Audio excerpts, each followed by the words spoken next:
Welcome to Explain the Charts. Today we're looking at the QQQ, the Nasdaq 100 tracker, and seeing what's happening based on current news and the charts. First, let's take a look at what's happening in the news.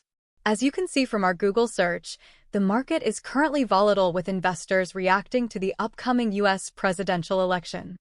A potential Federal Reserve rate cut later this week could further impact the market. The Dow Jones Industrial Average closed lower yesterday, November 4th, with the Nasdaq Composite also falling. Despite the volatility, analysts remain optimistic about the long-term health of the market. Now let's look at the charts and see if we can find any correlations between the news and the chart data. Here we are on the daily chart of the QQQ, and we can see that the price has been consolidating for the past few weeks. There seems to be strong support around the 480 level, which we've tested several times. The price is currently trading around the 485 level, but it's important to note that we're still in a consolidation phase. Let's zoom in on the 1-hour chart to see what's happening in the short term. Looking at the 1-hour chart, we can see a bit more volatility. The price has been bouncing around the 486 level, and we've seen some strong moves both up and down. We can see that the price is currently trading above the 20-period simple moving average, which could indicate a short-term bullish bias. There's also resistance around the 488 level, which could be the next key level to watch in the short term.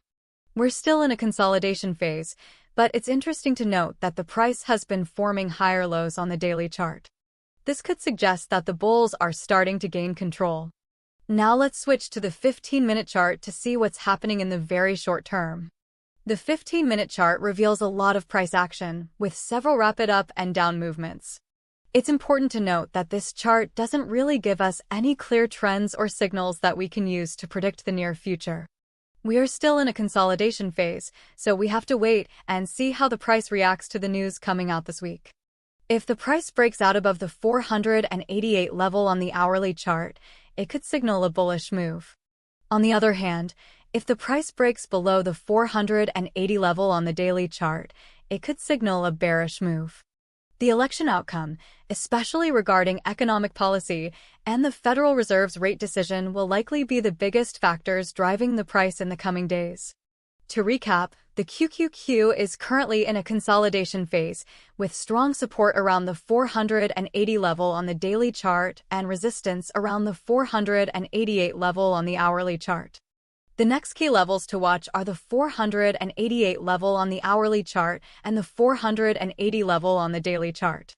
If the price breaks out above the 488 level on the hourly chart, it could signal a bullish move. On the other hand, if the price breaks below the 480 level on the daily chart, it could signal a bearish move.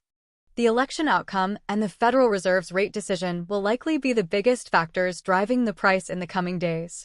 Remember, this is just a technical analysis, and it's important to do your own research and consult with a financial advisor before making any investment decisions.